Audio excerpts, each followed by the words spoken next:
Hello, I'm Kimberly, and welcome to the weekend edition of the NAVE News Update. It's Friday, November 8th. Many of the stories you hear here can be found at IndianCountryTV.com. And here's the news for the day from the Associated Press and other Native news sources. On November 13th, President Obama will host the White House Tribal Nations Conference at the Department of the Interior. The conference will provide leaders from the 566 federally recognized tribes the opportunity to interact directly with the President and members of the White House Council on Native American Affairs. Each federally recognized tribe has been invited to send one representative to the conference. This will be the 5th White House Tribal Nations Conference for the Obama administration and continues to build upon the President's commitment to strengthen the government-to-government relationship with Indian country and to improve the lives of Native Americans. Brazil has taken the first steps towards the removal of thousands of illegal loggers and settlers from the land of the Awa by notifying them that they will be removed if they do not leave now.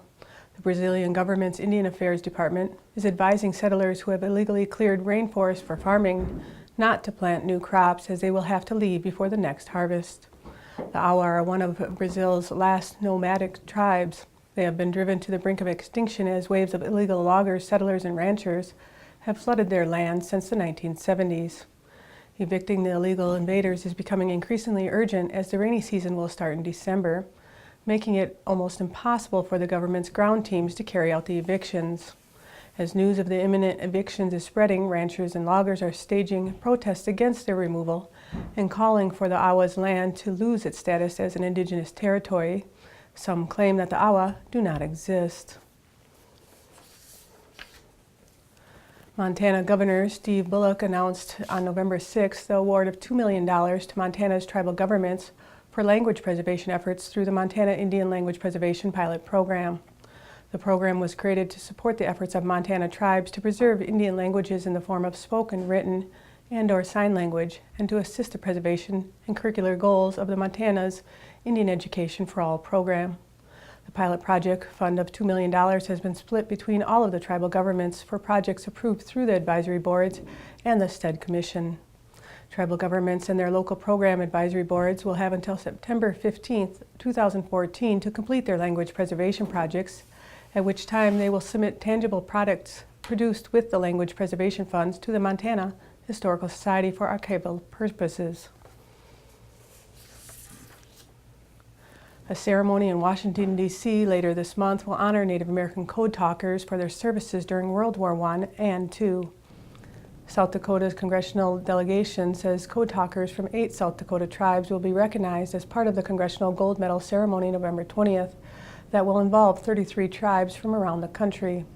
The Congressional Gold Medal Award is among the highest honors of appreciation and recognition bestowed on an individual, institution, or event by Congress. Over 200 silver medals will be presented to the families of code talkers.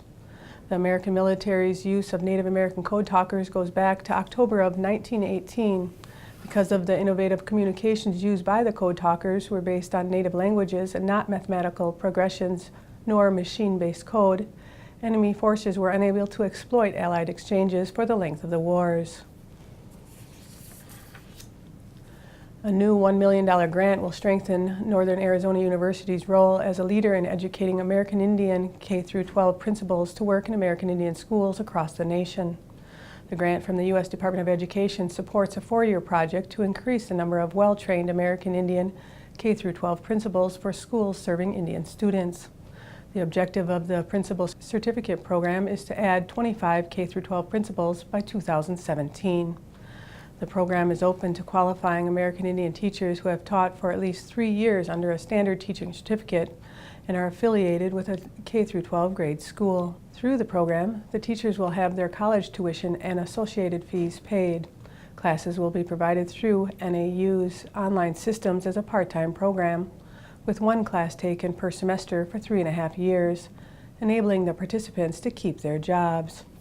And that's another roundup of news from Indian Country on this edition of the NAVE News Update. I'd like to thank you for joining me and have a grand day.